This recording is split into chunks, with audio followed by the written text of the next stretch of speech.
ஒரு ஊரில் ஒரு மன்னர் இருந்தார். அந்த ஊரில் அடிக்கடி சேவல் சண்டை நடக்கிறது வழக்கம். அரண்மனையில் ஒரு ஆள் இருந்தான். மன்னருக்காக அவன் ஒரு சேவல் வாங்கிட்டு வந்தான். சண்டை போடுறதுக்காக அந்த சேவலை தயார் பண்ணிகிட்டு இருந்தான். கொஞ்ச நாள் ஆச்சு. மன்னர் அந்த ஆளை கூப்பிட்டார். என்னப்பா சேவல் தயாராகிட்டுதா அப்படின்னு கேட்டார். இன்னும் அது தயாராகல மன்னா, இன்னும் வளரல, அதுக்கான தகுதி இன்னும் அதுக்கு வரல அப்படின்னா. எதனால் அப்படி சொல்கிறேன்னாரு. கோபம் ரொம்ப கடுமையாக இருக்குது அப்படின்னா. சரி அப்படின்னு விட்டுட்டார். மறுபடியும் கொஞ்ச நாள் ஆச்சு. இப்போ எப்படி நிலைமை, சேவல் தயாரா அப்படின்னார். இன்னும் இல்லை அரசே, மற்ற சேவல் எங்கேயாவது கூவுற சத்தம் கேட்டால் உடனே இது பரபரப்பாயிடுது. பக்கத்தில் ஒரு சேவலின் நிழலை கண்டா கூட இது பரபரப்பாயிடுது அப்படின்னா. சரி இன்னும் கொஞ்ச நாள் ஆகட்டும்னு விட்டுட்டார். கொஞ்ச நாள் ஆச்சு. இப்போ மறுபடியும் விசாரித்தார். இன்னும் நம்ம சேவலுக்கு அந்த தகுதி வரலமன்னா, போராட்ட உணர்வு அதுக்கு இன்னும் இருந்துக்கிட்டு தான் இருக்குது. உள்ளே மெதுவாக தான் எரிய ஆரம்பிச்சிருக்குது போராட்ட உணர்வு. அப்படி இருக்கக்கூடாது, அது பற்றி எரிய வேண்டாமா அப்படின்னா. இன்னும் கொஞ்ச நாள் ஆச்சு. இப்போ எப்படின்னு கேட்டார். இப்போ அவன் சொன்னான், மன்னா கிட்டத்தட்ட அது போருக்கு தயாராகிட்டுது அப்படின்னு நினைக்கிறேன்னா. எதனால் அப்படி சொல்கிற அப்படின்னு கேட்டார். மற்ற சேவலின் குரலை கேட்டால் அது அசைகிறதே இல்லை, ஒரு பொம்மை மாதிரி ஆகிடுது. அதுக்கு உள்ள ஒரு நுட்பமான விழிப்புணர்வு வந்துட்டுது. அதனால் அது அமைதியாக இருக்குது, மௌனமாக இருக்குது. இனிமேல் அதுக்கு இணையான சேவலே கிடையாது. வெற்றி பெற அது போராட வேண்டிய அவசியமே இல்லை. அதை பார்த்த உடனே எதிரி சேவல்கள் பயந்துட்டு ஓடி போடும் அப்படின்னு சொன்னானான். அந்த சேவலை வளர்த்தவர் சி சிங் சு அப்படின்னு பேர். இந்த சுசுகி சொன்ன கதையும் அது. ஞானிகள் என்ன சொல்கிறாங்க தெரியுமா? அந்த சேவலின் ரகசியத்தை நீயும் கற்றுக்கொள், நீ அப்படி ஆயிடு, சண்டை போடாமலே வெற்றிகள் பெறுகிற நுட்பத்தை புரிந்துகொள். இதுதான் ஞானிகள் உபதேசம். ஒரு குருக்கிட்ட ஒருத்தன் போயிருக்கிறான்.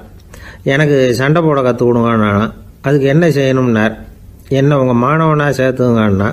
சரி இப்போ உன்னுடைய பலம் என்னன்னு கேட்டிருக்கார். இப்போ நான் தனி ஆளாக இருந்து ஒரு 100 பேரை சமாளிப்பேன் நானா. சரி அப்படின்னா என்னுடைய மாணவனாக உன்னை சேர்த்துக்கிறேன்ருக்கார். சேர்த்துக்கிட்டார். 6 மாதம் பயிற்சி கொடுத்தார். அதுக்கப்புறம் இவனை கூப்பிட்டு கேட்டார், இப்போ உன்னுடைய திறமை எவ்வளவுன்னு. இப்போ நான் தனி ஆளாக இருந்து ஒரு 50 பேரை சமாளிப்பேன் நானா. இன்னும் உனக்கு பயிற்சி தேவைன்னாராம். தொடர்ந்து சில நுட்பங்களை எல்லாம் சொல்லி கொடுத்துருக்கிறார். 1 வருஷம் ஆச்சு. எல்லாத்தையும் கற்றுக் கொடுத்துட்டார். அப்புறம் கூப்பிட்டு கேட்டார், இப்போ உன்னுடைய திறமை எப்படிப்பா, எதிரிகள் எத்தனை பேரை உன்னால் சமாளிக்க முடியும்னாராம். அவன் சொன்னான், ஐயா எதிரிகளின் பலம் என்னங்கிறத புரிஞ்சிக்காமல் அதை நான் சொல்ல முடியாதுன்னு நானும். இனிமேல் உனக்கு பயிற்சி தேவையில்லை, போயிட்டு வான்னு அனுப்பி வச்சுட்டாரான். ஒரு உண்மையை நாம் புரிஞ்சுக்கணும். அதாவது அடிக்கிறதுக்கு நமக்கு துணிச்சல் தேவையில்லை, அடிக்காமல் இருக்கிறதுக்கு தான் துணிச்சல் தேவை. அடித்தா திருப்பி அடிக்கிறவன் மன உறுதி உள்ளவன் இல்லை. அடித்தா திருப்பி அடிக்காமல் இருக்கிறான் பாருங்க, அவன் தான் மன உறுதி உள்ளவன்.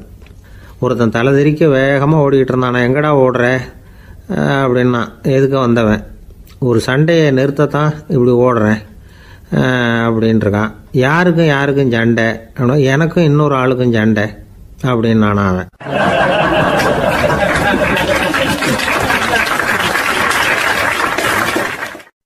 எது ரொம்பவும் கஷ்டமான காரியம் அப்படின்னு கேட்டார் ஒருத்தர். ஒருத்தருக்கு ஒருத்தர் சண்டை போடாமல் இருக்கிறது தான் ரொம்ப கஷ்டமான காரியம் அப்படின்னு தோணுது. ஒரு நாட்டுக்கும் இன்னொரு நாட்டுக்கும் சண்டை, நாட்டுக்குள்ளேயே ஒரு குரூப்புக்கும் இன்னொரு குரூப்புக்கும் சண்டை. ஏன் சண்டை போட்டுக்கிறீங்கன்னு கேட்டு பாருங்கள். நாங்கள் சமாதானத்துக்காக தான் சண்டை போட்டுக்கிறோம் அப்படிம்பாங்க. வாழறதுக்காக பிறந்த மனுஷன் லட்சியத்துக்காக உயிரை விட தயார் அப்படின்னு சொல்லிகிட்டு இருப்பான். அப்படி உயிரை விடுறவங்கள நாமளும் பாராட்டுவோம். ஆனால் ஒன்றுமில்லாத விஷயங்களுக்கெல்லாம் சண்டை போடுறவங்களெல்லாம், அப்படிப்பட்டவங்களையும் சரி உயிரை விடுறவங்களையும் சரி என்னென்னு சொல்கிறது. யுத்தங்களாலேயும் சண்டைகளாலேயும் நாம் அடையிறது என்னங்கிறது ஒரு பக்கம் இருக்கட்டும், இழக்கிறது என்ன தெரியுமா? ஏராளமான உயிர்கள். ரத்தம் சிந்துறதுக்கு நான் தயார் அப்படின்னு மார்தட்டி சொல்லலாம். ஆனால் ரத்தம் சிந்தினா உயிர் காத்துக்கிட்டு இருக்க தயார் இல்லை. அதாவது உயிர் நமக்காக காத்துக்கிட்டு இருக்க தயார் இல்லை. இழக்கிற ரத்தத்தை ஈடுகட்டினா தான் உயிரை காப்பாற்ற முடியும். அதனால் இது சம்மந்தமாக ஆராய்ச்சி செய்கிற கட்டாயம் ஏற்பட்டு போச்சு. அதோட விளைவாக புதுசாக ஒன்றை கண்டுபிடிச்சிருக்கிறாங்க. அதுதான் செயற்கை ரத்த பொடி. இப்போ இந்த திடீர் சாம்பார் பொடி, திடீர் ரசப்பொடி, திடீர் காப்பி பொடி இப்படிலாம் சொல்கிறோம்ல, அது மாதிரி இது திடீர் ரத்த பொடி. இஸ்ரேல் ஒரு சின்ன நாடு, மக்கள் தொகை குறைச்சல், அதோட போர்கள் வேறு. அதனால் காயம்பட்டவங்களை காப்பாற்றியே தீர வேண்டிய கட்டாயம். காப்பாற்றணும்னா ரத்த இழப்பை தடுக்கணும். அப்படின்னா உடனடியாக புது ரத்தம் செலுத்தி ஆகணும். திடீர்னு ரத்தம் வேணும்னா எங்கே போகிறது? அதுவும் கிடைக்கிற ரத்தம் சேர்கிற குரூப்பாக இருக்கணும். ஒரு வேடிக்கை பார்த்தீங்களா, நான் வேறு குரூப்பு நீ வேறு குரூப்புன்னு இவன் சண்டை போடுறான். இதில் அடிபட்டவனுக்கு ரத்தம் கொடுக்க போனால் அதுலேயும் அது வேறு வேறு குரூப்பாக இருக்குது. அது ரத்தமும் வேறு வேறு குரூப்புன்னு சொல்லிகிட்டு இருக்குது. எந்த குரூப்பு ரத்தம் வேணும்? அது உடனடியாக கிடைக்கலன்னா என்ன பண்ணுறது? இப்படிப்பட்ட கஷ்டம்லாம் நமக்கு வந்துடுது. இதுக்காக தான் விஞ்ஞானிகள் இந்த ரத்த பொடியை கண்டுபிடிச்சிருக்கிறாங்க. அதாவது ஒரு ஆள் அடிபட்டு போட்டான்னு வச்சுங்களேன், அவனுக்கு ரத்தம் கிடைக்கல, உடனே என்ன பண்ணலாம்? இந்த சுத்தப்படுத்தப்பட்ட தண்ணீரை கொஞ்சம் எடுத்துக்க வேண்டியது, அதில் இந்த ரத்த பொடியை கரைக்க வேண்டியது. இப்போ இந்த செயற்கை ரத்தம் வந்து தயாராகிட்டுது. இதை அந்த ஆள் உடம்புல ஏற்றி விட்டுற வேண்டியது. இயற்கையாக நம்ம உடம்பில் இருக்கிற ரத்தம் என்னென்ன வேலை செய்யுதோ அதே வேலையை இதுவும் செய்யும். அதாவது ஆக்சிஜனை உடம்புல எல்லா இடத்துக்கும் எடுத்துகிட்டு போகுது. அந்த வேலையை இந்த செயற்கை ரத்தமும் செஞ்சுடுது. ஆனால் ஒரு விஷயம், இந்த செயற்கை ரத்தம் ஒரு அவசரத்துக்கு தான் உபயோகப்படுத்தலாம், ஒரு முதல் உதவி மாதிரி. அதை அப்படியே நிரந்தரமாக விட்டுற முடியாது. பின்னாடி வந்து தேவையான குரூப்பு உண்மையான ரத்தம் கிடைச்ச உடனே அதை செலுத்திக்கணும். உண்மையான ரத்தத்தை 20லேருந்து 40 நாள் வரைக்கும் தான் பாதுகாக்க முடியும். அதுவும் குளிர்பதன பெட்டியில். அதுக்குள்ளே உபயோகப்படுத்தலைன்னா அது வீணாக போயிடும். இந்த ரத்த பொடி அப்படி இல்லை, எவ்வளோ நாள் வேணும்னாலும் அப்படியே வச்சுருக்கலாம். குளிர்பதன பெட்டியும் தேவையில்லை. ஆனால் ஒன்று, இது தண்ணியில் கலந்து செயற்கை ரத்தமாக ஆக்கிவிட்டா அதோட வலு 72 மணி நேரம் தான். அதாவது 3 நாள். அதுக்குள்ளே அந்த ஆசாமியை எங்கேயாவது ஆஸ்பத்திரிக்கு தூக்கிட்டு போய் உண்மையான ரத்தத்தை கொடுத்துடணும். சண்டையில் அடிபடுறவங்க, சாலை விபத்தில் அடிபடுறவங்க, இவங்களுக்கெல்லாம் அவசரத்துக்கு கை கொடுத்து உதவுறது இந்த செயற்கை ரத்த பொடி. அதுக்கப்புறம் நாம் கொடுக்குற ரத்தம் தான் அவங்கள காப்பாற்றணும். இன்றைக்கி வந்து ரத்தத்தை தானமாக கொடுக்க தயாராக இருக்கிற நல்ல உள்ளங்கள் ஏராளம். எவ்வளவு ஆக்சிடெண்ட்டு, ஆப்ரேஷன், இதில் சம்மந்தப்பட்டவங்களை வந்து காப்பாற்றுறது நாம் தானமாக கொடுக்குற ரத்தம் தானே. ஒரு ஆக்சிடெண்ட்டு, ஒரு ஸ்கூட்டர் ஒரு ஆள் மேலே மோதி விட்டுது, பார்த்து வரக்கூடாதா அப்படின்னா அந்த ஆள், நீ தான் பார்த்து நடக்கணும், ஏன்னா 20 வருஷமாக நான் அந்த ஸ்கூட்டரை ஓட்டிகிட்டு இருக்கிறேன் அப்படின்னு நான் இவன். இதுக்கு அவன் சொன்னான், நீ தான் பார்த்து ஓட்டணும், ஏன்னா 40 வருஷமாக நான் இப்படி நடந்துக்கிட்டு இருக்கிறேன் அப்படின்னு நானா.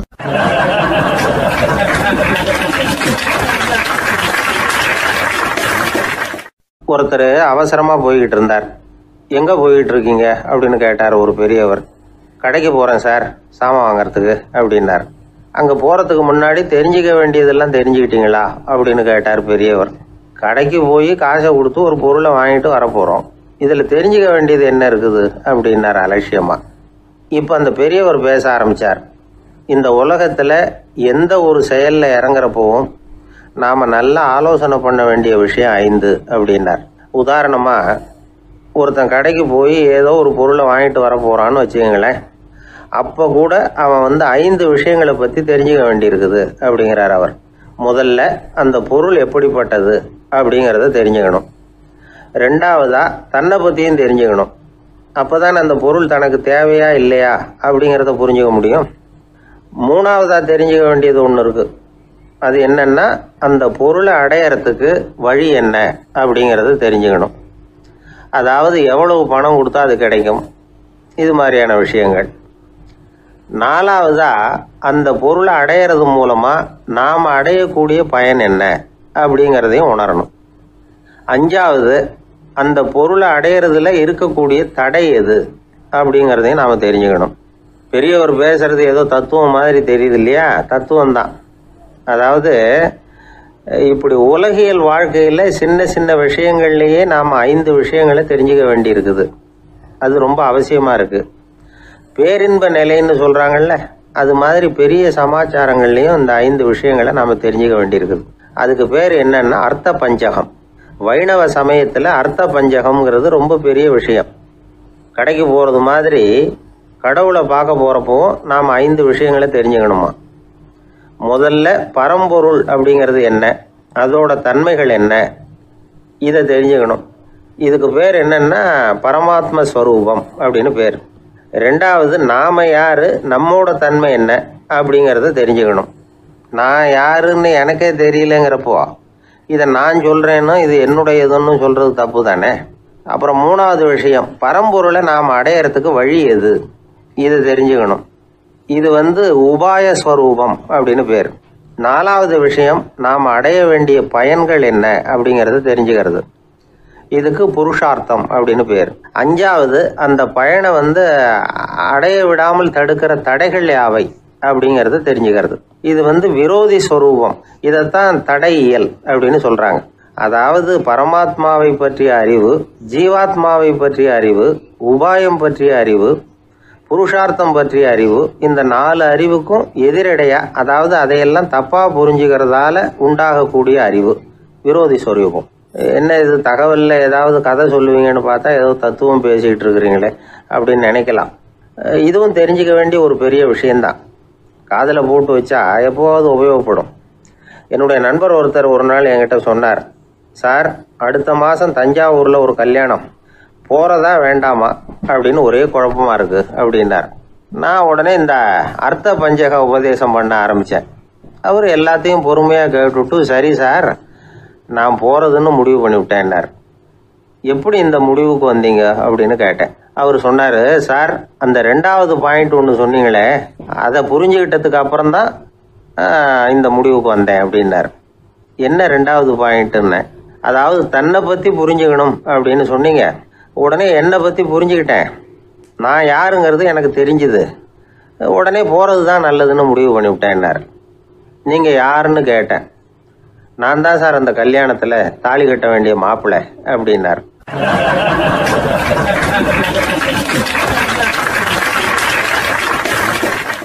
பிரம்மத்தை அறிந்தவன் பிரம்மமாகிறான் அப்படின்னு ஒரு பெரியவர் பேசினார் ஒரு கோவில்ல. தைத்திரிய உபனிஷத்து அப்படி சொல்லுதான். இதை கேட்கும் பொழுது நமக்கு ஒரு சந்தேகம் வரும். அது எப்படி?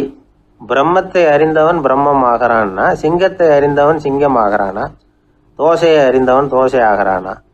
இப்படிப்பட்ட சந்தேகம் நமக்கு வர்றதுல ஒன்றும் ஆச்சரியம் இல்லை. இது இயற்கை. இதுக்கும் அந்த பெரியவரே பதில் சொல்றார். சிங்கம் வேற, நாம வேற.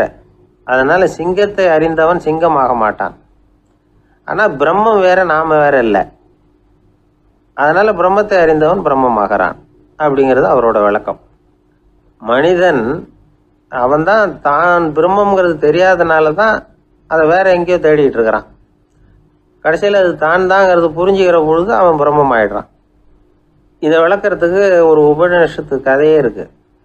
நமக்கு தெரிஞ்ச கதை தான், ஆனால் அதை வேற விதமான அர்த்தத்தில் விளையாட்டாக சொல்லிட்டு இருக்கிறோம். ஒரு சமயம் ஒரு 10 நண்பர்கள் ஒரு காட்டு வழியாக போய்கிட்டு இருக்கிறாங்க. குறுக்க ஒரு நதி, அதை கடந்து அடுத்த பக்கம் போகணும். எல்லாரும் ஒரு வழியாக கடந்து அடுத்த கரைக்கு போய் சேர்ந்துட்டாங்க.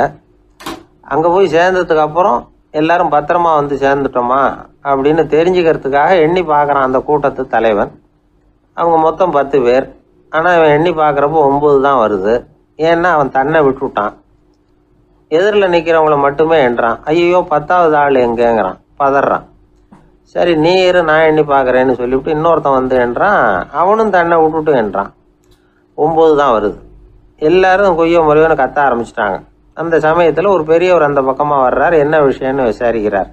10வது ஆள் 6 அடிச்சுட்டு போட்டுது அப்படின்னு சொல்லி இவங்க அழறாங்க. சரி அழாதீங்க அப்படின்னு சொல்லி அந்த தலைவனை பார்த்து இப்படி வாங்குறார். வர்றான். இப்போ எனக்கு முன்னாடி ஒரு தரம் எண்ணு பார்க்கலாம்ங்கிறார். 1 2 3ன்னு ஆரம்பித்து 9ல் முடிக்கிறான். உடனே பெரியவர், நீ தான் அந்த 10வது ஆள் அப்படிங்கிறார். இது உண்மை. நாம தான் அது. நாம தான் நம்மளை வேற எங்கேயோ தேடிட்டு இருக்கிறோம். நாம எங்கேயோ தேடிட்டு இருக்கிறோமே, அந்த பிரம்மம் நாம தான். இப்படி ஒரு பெரிய உண்மையை விளக்கிறதுக்காக தான் அப்படி ஒரு கதை சொல்லப்பட்டது. ஆனால் அதை நாம வேற விதமாக வேடிக்கையாக உபயோகப்படுத்திக்கிட்டு இருக்கிறோம். எப்படி தெரியுமா? ஒரு ஆத்தங்கரையில் ஒரு 10 பேர் முழிச்சுக்கிட்டே நின்றுக்கிட்டு இருந்தாங்களாம். அந்த பக்கமாக வந்த ஒருத்தன், ஏன் இப்படி முழிச்சுக்கிட்டு நிற்கிறீங்கன்னு கேட்டிருக்கிறான். எங்களுக்கு நீச்சல் தெரியாது, நாங்கள்லாம் அடுத்த கரைக்கு போய் சேரணும் அப்படின்னு நாங்களாம். சரி நாங்கள் விட்டுட்டு போய் விடுறேன். எல்லாரும் அக்கறைக்கு போய் சேர்ந்த உடனே ஆளுக்கு ₹1 வீதமாக மொத்தம் ₹10 எனக்கு கொடுக்கணும் அப்படின்ட்டுருக்கான் இவன். சரின்னு ஒத்துக்கிட்டாங்க. இவன் ஒவ்வொருத்தராக கையை பிடிச்சி மெதுவாக ஆற்றுல இறக்கி அழைச்சிட்டு போயிட்டான். 9 பேரை கரை சேர்த்துட்டான். 10வது ஆள் பாதி ஆற்றுல போயிட்டு இருக்கிறப்போ திடீர்னு வெள்ளம் வந்துட்டுது. புடி நழுவி போச்சு. கையை விட்டுட்டான். வெள்ளம் அடிச்சுட்டு போட்டுது. அழைச்சிட்டு வந்தவன் நீச்சல் அடித்து தடுமாறி கரைக்கு சேர்ந்துட்டான். கரையில் இருந்தவங்களுக்கு இந்த விஷயம் தெரியாது.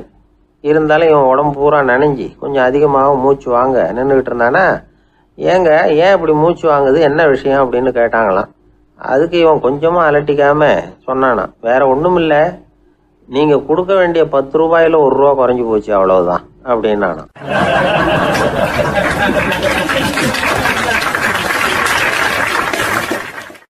ஒரு ஊரில் ஒரு ராஜா இருந்தார். அந்த ராஜாவுக்கு ஒரு புள்ள.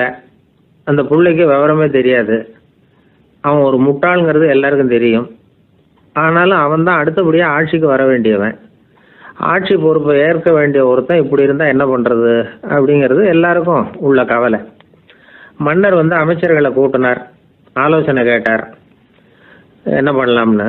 இவனை இன்னொரு நாட்டு பல்கலைக்கழகத்துக்கு அனுப்பி பார்க்கலாம், அங்கே போய் படிச்சுட்டு வரட்டும், நிறைய படிச்சுட்டு நல்ல ஞானத்தோடு திரும்பி வரட்டும், அதுக்கப்புறம் பார்த்துக்கலாம் அப்படிங்கிறது அவங்க சொன்ன ஆலோசனை. மன்னருக்கும் அது சரின்னு தோணுச்சு. மகனை வெளி தேசத்துக்கு அனுப்பி வச்சார். இவனும் போனான், ஒரு பல்கலைக்கழகத்தில் சேர்ந்தான், நிறைய படித்தான். அதுக்கப்புறம் தந்தைக்கு ஒரு கடிதம் எழுதினான். தந்தையே, நான் நிறைய படிச்சுட்டேன், இனிமேல் நாடு திரும்பலாம்னு நினைக்கிறேன் அப்படின்னு எழுதினான். மன்னருக்கு ரொம்ப மகிழ்ச்சி, அதாவது புள்ள படிச்சுட்டான் அப்படிங்கிற ஆனந்தம். உடனே பையன் திரும்பி வர்றதுக்கு ஏற்பாடு பண்ணார். இளவரசன் நாடு திரும்பினான். அதை கொண்டாடுறதுக்காக அரண்மனையில் ஒரு பெரிய விருந்துக்கு ஏற்பாடு பண்ணியிருந்தாங்க. முக்கியமானவங்கள்லாம் அதில் கலந்துக்கிட்டாங்க. அந்த விருந்துக்கு முனிவர் ஒருத்தரும் வந்திருந்தார். அவர் இளவரசன் கிட்ட போய் உட்காந்து விசாரிக்கிறார். என்னப்பா, எப்படி படிச்சிருக்கிற அப்படின்னு கேட்டார். நிறைய படிச்சுட்டு வந்திருக்கிறேங்க அப்படின்னா அவன். என்னெல்லாம் படித்த அப்படின்னாரான். எல்லாத்தையும் விவரமாக சொல்லியிருக்கிறான். அவன் அப்படி சொல்லிட்டு இருக்கும் பொழுதே முனிவர் என்ன பண்ணார், தன்னுடைய மோதிரத்தை கழட்டி உள்ளங்கையில் வச்சு அப்படியே மூடிக்கிட்டாரான். அப்படியே கையை நீட்டி அவன் முன்னாடி காட்டினார். இந்த பாருப்பா, என் கைக்குள்ளே என்ன இருக்குது சொல்லு பார்க்கலாம் அப்படின்னாரான். இளவரசன் ஒரு கணம் யோசிச்சான். அதுக்கப்புறம் உங்கள் கைக்குள்ளே இருக்கிறது வட்டமான ஒரு பொருள், நடுவில் ஒரு துளை இருக்கும் அப்படின்னானா.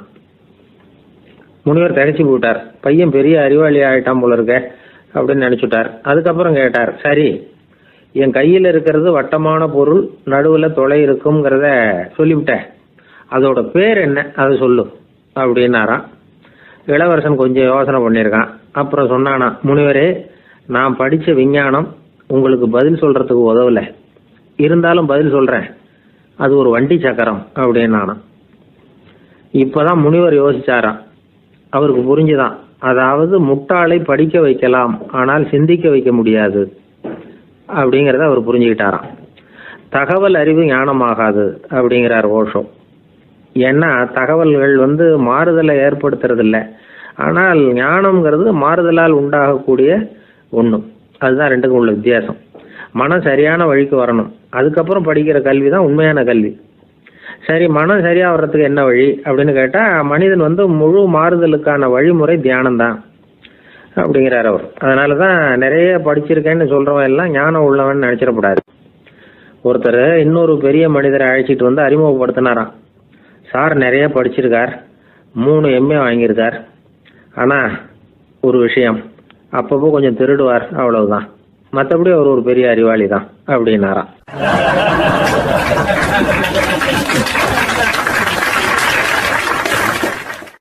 21ஆம் வருஷம் செப்டம்பர் மாதம் 22ஆம் தேதி மதுரை மேலமாசி வீதியில் உள்ள ஒரு வீடு.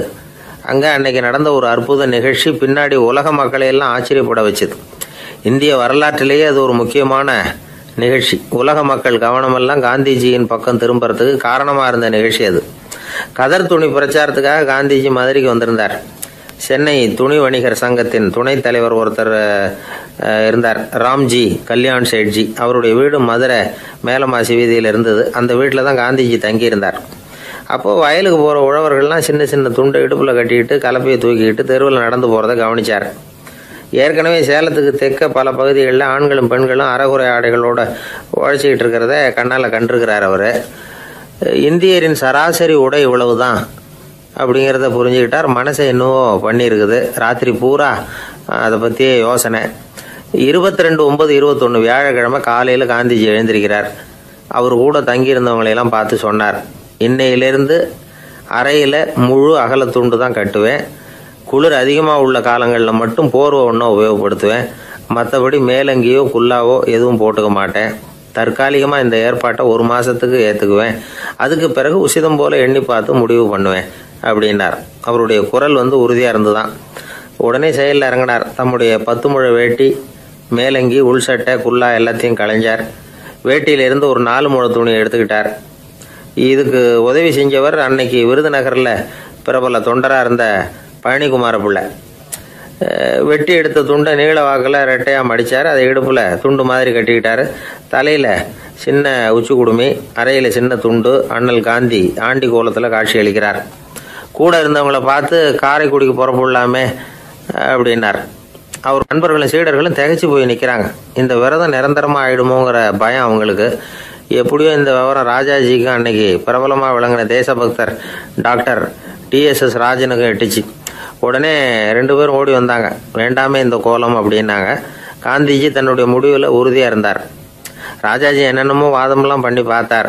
உங்களுடைய வாதத்துக்கு என்னால் பதில் சொல்ல முடியல, இருந்தாலும் நான் செய்கிறது தான் சரிங்கிறதுல எனக்கு சந்தேகம் இல்லை. இன்னைக்கு அதிகாலை 3 மணி இருக்கும். நான் ஓரளவு விழிச்சுக்கிட்டேன். அதாவது உறக்கமும் விழிப்புமா இருந்த நிலையில எனக்கு இந்த எண்ணம் உண்டாச்சு.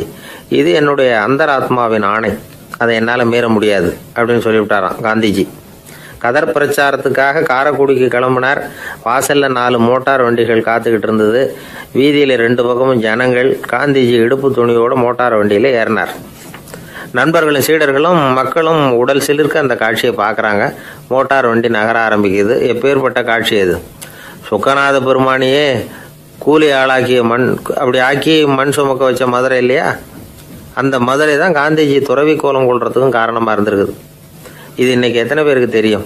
ஒரு தடவை காந்திஜி நேருவும் சுற்றுப்பயணம் செஞ்சாங்களாம். ஒரு இடத்துல நடந்து போயிட்டு இருக்கிறாங்க. குறுக்க ஒரு வாய்க்கால். நேரு என்ன பண்ணார் தெரியுமா? தன்னுடைய இளமை துடிப்பை காட்டுறதுக்காக கொஞ்சம் தூரம் பின்னாடி போய் அங்கேருந்து வேகமாக ஓடி வந்து அந்த வாய்க்காலை தாண்டினாராம். காந்திஜி அப்படி பண்ணல. பக்கத்தில் இருந்த பாலம் வழியா அந்த வாய்க்காலை கடந்து வந்தார். நேரு காந்திஜியை பார்த்து சிரிச்சுக்கிட்டே, என்ன மாதிரி நீங்களும் தாண்டி இருக்கலாமே அப்படின்னாராம். அதுக்கு காந்திஜி சிரிச்சுக்கிட்டே சொன்னாராம், 2 அடி முன்னேறதுக்காக 5 அடி பின்னாடி போறதா அப்படின்னாராம்.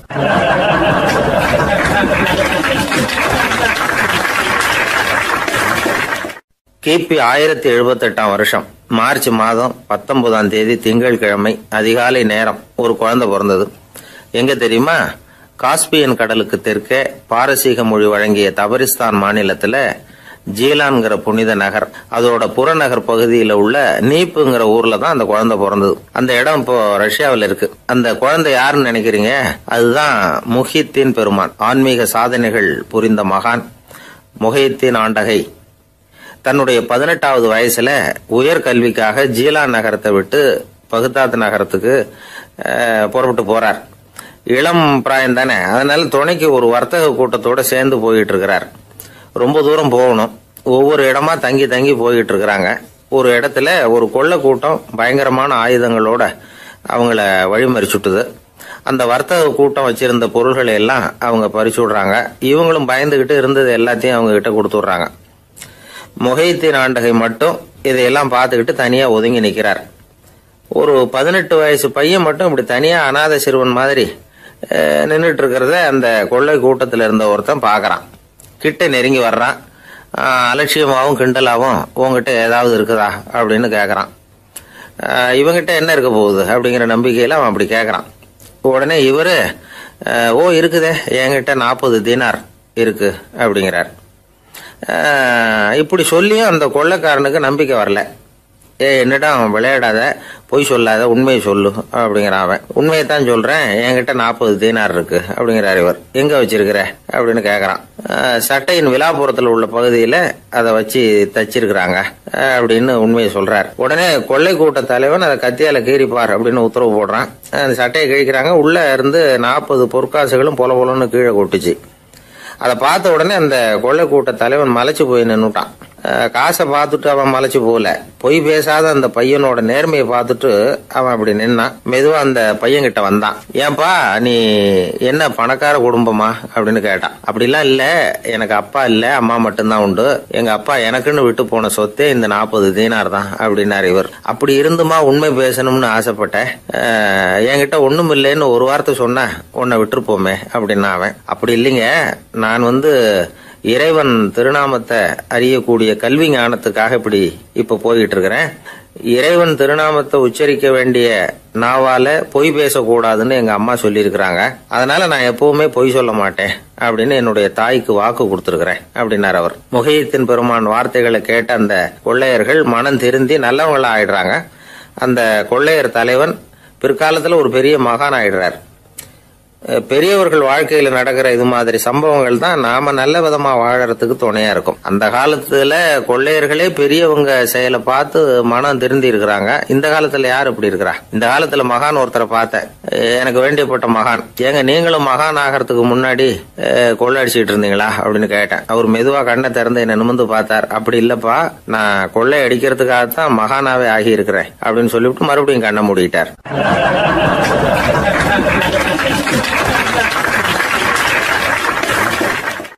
ஒரு காலத்துல பிரஷ்யா அப்படின்னு ஒரு தேசம் இருந்தது. இப்போ ஜெர்மனி இருக்குல்ல, இதோட பெரும்பகுதி ஒரு காலத்துல பிரஷ்யாங்கிற பேர்ல இருந்தது. அப்போ அதுக்கு அரசராக இருந்தவர் மகா ஃப்ரெடரிக், அதாவது ஃப்ரெடரிக் தி கிரேட் அப்படின்னு சொல்லுவாங்க. அந்த ராஜாவுக்கு ஒரு சந்தேகம், நாம பல வகையான வரிகளை விதிச்சு வசூல் பண்றோம், அப்படி பண்ணி வருமானம் குறைஞ்சிக்கிட்டே போகுதே, இதுக்கு என்ன காரணமா இருக்கும்? இதுதான் அவருக்கு ஏற்பட்ட சந்தேகம். ஒரு சமயம் அந்த அரசர் தம்முடைய அமைச்சர்களையும் பிரபுக்களையும் தளபதிகளையும் கூப்பிட்டு ஒரு விருந்து வச்சார். விருந்து முடிஞ்சதும் அவங்கள பார்த்து இந்த சந்தேகத்தை கேட்டார். வரிகள் அதிகமாக விதிச்சு வருமானம் குறையறதுக்கு என்ன காரணம் அப்படின்னு கேட்டார்.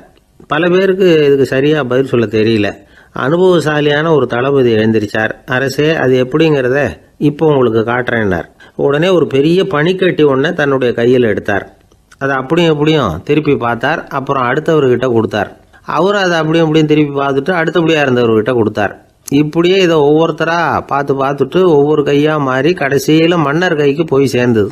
மன்னர் கைக்கு அந்த பனிக்கட்டி போய் சேர்ந்தப்போ அது கொஞ்சம் கொஞ்சமா உருகி ஒரு பட்டாணி கடலை சைஸுக்கு ஆயிட்டுது. மன்னர் யோசனை பண்ணார், வரி அதிகமா போட்டாலும் வந்து சேர்றது குறைவா இருக்கிறதுக்கு என்ன காரணம் அப்படிங்கிறது அவருக்கு புரிஞ்சு போச்சு. காலம்தான் மாறிட்டு இருக்கே தவிர இந்த கையூட்டு வாங்குற பழக்கம் மாறினதாக தெரியல. இன்னொரு ராஜா இருந்தார். அவர் தன்னுடைய ராஜாங்கத்தில் லஞ்ச ஊழலே சுத்தமாக இருக்கக்கூடாது அப்படின்னு நினைச்சார். அவர்கிட்ட பல்வேறு துறைகளுக்கும் பொறுப்பாக இருந்த பல பேரும் ரொம்ப சுத்தமாகவும் நேர்மையாகவும் இருந்தாங்க. ஒரே ஒருத்தர் மட்டும் எல்லார்கிட்டையும் லஞ்சம் வாங்கிட்டே இருந்தார். அவரை வேற துறைகளுக்கு மாற்றி பார்த்தாரு. அந்த ராஜா என்னென்னமோ பண்ணி பார்க்குறாரு. எந்த வேலையை கொடுத்தாலும் அதுலேயும் லஞ்சம் வாங்குறதுக்கு ஒரு வழியை உண்டு பண்ணிக்குவார் அந்த ஆள். ராஜாவுக்கு இது ஒரு பெரிய தலைவலியாக போட்டுது. இவர் என்ன பண்ணுறது? இவருக்கு என்ன வேலையை கொடுக்கறது? கொஞ்சம் கூட லஞ்சம் வாங்கிறதுக்கு சான்ஸே இல்லாத ஒரு வேலையை கொடுக்கணும் அப்படின்னு திட்டம் போட்டார். ஒரு நாள் அவருக்கு அந்த உத்தரவும் போட்டுட்டார். அதாவது அவருக்கு என்ன வேலைன்னா, கடற்கரையில் தான் அவருக்கு ஆஃபீஸ். அங்கேயே இருந்துக்க வேண்டியது. தினமும் எத்தனை கடல் அலை கரையில் வந்து மோதுது அப்படிங்கிறத கணக்கெடுத்து ராஜாவுக்கு தெரிவிக்க வேண்டியது. இதுதான் அவருக்கு வேலை. பேசாமல் அலையை எண்ணிட்டு உட்காந்துருக்கிட்டோம், அப்போவாவது அவர் லஞ்சம் வாங்குற சந்தர்ப்பம் இல்லாமல் போயிடும் அவருக்கு அப்படின்னு நினைச்சார் ராஜா. இந்த ஆள் கடற்கரைக்கு போய் டியூட்டியில் ஜாயின் பண்ணிட்டார். ஒரே மாசத்துல அங்கே சொந்தமாக ஒரு பிரம்மாண்டமான மாளிகை கட்டிவிட்டாரு. ராஜாவுக்கு இது பெரிய ஆச்சரியமாக போச்சு. அலையை என்ற வேலையில் அந்த ஆள் எப்படி பணம் சம்பாதிச்சார் அப்படின்னு விசாரிச்சு பார்த்தார் அக்கம் பக்கத்தில். அந்த ஆள் என்ன பண்ணியிருக்கிறாருன்னா, கடற்கரையில் போய் பொறுப்பை ஏற்றுக்கிட்ட உடனே அங்கே இருந்த மீனவர்கள்கிட்ட எல்லாம் இந்த கரையில் வந்து ஒரு நாளில் வந்து மோதுற அலைகள் எத்தனை அப்படின்னு கேட்டிருக்காரு. அது எப்படிங்க தெரியும்னு இருக்காங்க அவங்க. தினமும் அந்த எண்ணிக்கை தெரியணும். நம்ம ராஜாவுக்கு தினமும் அறிக்கை அனுப்பணும், டெய்லி ரிப்போர்ட்டு.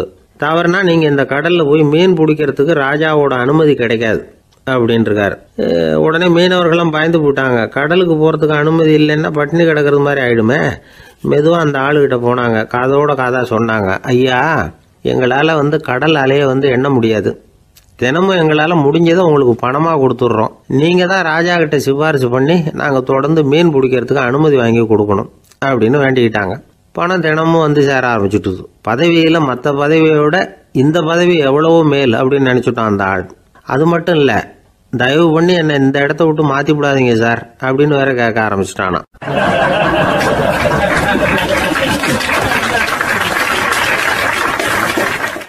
ஊருக்கு வெளியில் அமைதியான ஒரு இடம், அங்கே ஒரு ஆசிரமம், அங்கே ஒரு சாமியார். அவர் தினமும் நல்ல போதனைகள்லாம் செய்வார். பல பேர் போய் அங்கேயே சில நாள் தங்கி இருந்து அவர் சொல்கிற அறிவுரைகளை எல்லாம் கேட்டுக்கிட்டு வர்றது வழக்கம். ஒரு தடவை அவரை பார்த்துட்டு போகிறதுக்காக 3 வெளியூர் தம்பதிகள் வந்தாங்களாம். அந்த மடத்திலேயே சாப்பிட்டுக்கிட்டு தங்கியிருந்து அவங்களுடைய போதனைகளை கேட்டுக்கிட்டு போகணுங்கிறது அவங்க நோக்கம். காலையில் குளிச்சுட்டு பூஜையில் உட்காந்தார் அந்த சுவாமி. இவங்களும் குளிச்சுட்டு அந்த பூஜையை பார்க்கறதுக்காக அவர் முன்னாடி வந்து உட்காந்தாங்க. பூஜை ஆரம்பமாச்சு. சம்பிரதாயப்படி அது ரொம்ப நேரம் நடந்துக்கிட்டே இருக்குது. இவங்களுக்கு நல்ல பசி இருந்தாலும் இந்த நேரத்தில் அதை எப்படி வெளியில் காட்டிக்கிறது? பேசாமல் இருந்தாங்க. அந்த சுவாமி பூஜையை முடித்தார். அதுக்கப்புறம் பேச ஆரம்பித்தார். பேச்சு அருமையாக தான் இருந்தது, அமிர்தமாக தான் இருந்தது. இருந்தாலும் இவங்களுக்கு இருக்கிற வயிற்று பசி அது சரியாக கவனிக்க விடலை. அந்த சுவாமியே இதை கவனிச்சதா தெரியல. இவங்களுக்கு மனசுக்குள்ள ஒரு எண்ணம், உள்ள சாப்பாடு தயாராகிட்டு இருக்கும் போல இருக்கு. இந்த பேச்சு முடிஞ்சதும் நம்மளை உள்ளே அழைச்சிட்டு போய் சாப்பாடு போடுவாங்கன்னு நினைக்கிறோம் அப்படின்னு இவங்களாம் நினச்சிக்கிட்டாங்க.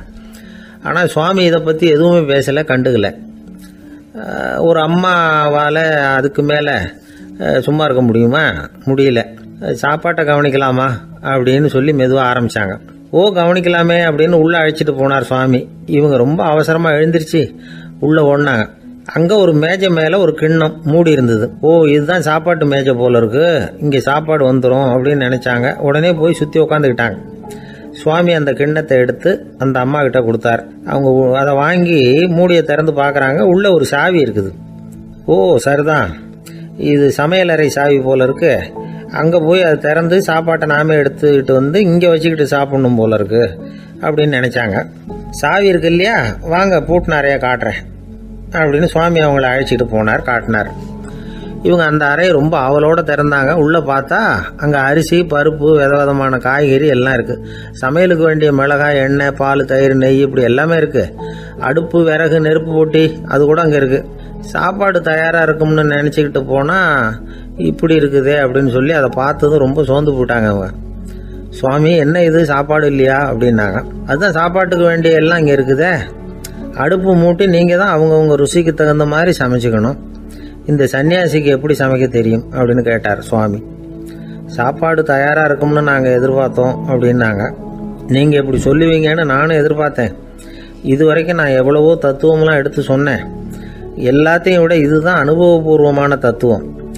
ஆண்டவன் நமக்கு நல்ல மனசை கொடுத்துருக்குறான், நல்ல வாய்ப்புகளையும் தந்திருக்கிறான். அதையெல்லாம் பயன்படுத்திக்கக்கூடிய மூளையையும் சிந்தனையையும் கொடுத்துருக்குறான். அதனால் அடுப்பை தான் நீங்கள் மூட்டணும். அடுப்பு நீங்கள் தான் மூட்டணும். உங்களுக்கு உகந்ததை நீங்கள் தான் சமைச்சு ருசித்து அனுபவிக்கணும். ஆண்டவனே அதை செஞ்சிகிட்டு இருக்க மாட்டான் அப்படின்னாராம் அந்த சுவாமி. நம்முடைய வாழ்க்கையில் பல நல்ல பலன்களை பெறறதுக்கு நாம் தான் முயற்சி பண்ணணும். அதுக்குரிய சூழ்நிலையை தான் ஆண்டவன் கொடுப்பானே தவிர அதை விளக்கறதுக்காக தான் அந்த சுவாமி அப்படி செஞ்சு காட்டியிருக்கிறார். இது ஒரு பெரியவர் இப்படி ஒரு விளக்கம் கொடுத்தார். அதுக்கப்புறம் அந்த 3 தம்பதிகளும் தெளிவடைஞ்சுட்டாங்களாம். நாம் தெளிவடைகிறது எப்போங்கிறது தான் தெரியல அப்படின்னு பல பேர் இதை கேட்டுட்டு சொல்லிகிட்டு இருக்கிறாங்க. இந்த கதையை நம்முடைய நண்பர் ஒருத்தர்கிட்ட சொன்னேன். அந்த நண்பர் ரொம்ப சந்தோஷப்பட்டார். நீங்கள் சொல்கிறது கரெக்டு சார், ஆனால் நான் அதை விட ஒரு படி மேலே சார். எனக்கெல்லாம் அரிசி, பருப்பு இருக்கிற ரூம் எதுன்னு கையை காட்டிட்டா போதும். உடனே கிண்ணத்துலேருந்து சாவியை எடுத்து கொடுக்கணுங்கிற அவசியம்லாம் இல்லை எனக்கு. அப்புறம் எப்படி ரூமை திறந்துருவீங்க அப்படின்னு கேட்டேன். பூட்டை உடைச்சி திறந்துருவேன், அதுதான் எனக்கு பழக்கம் அப்படிங்கிறார்.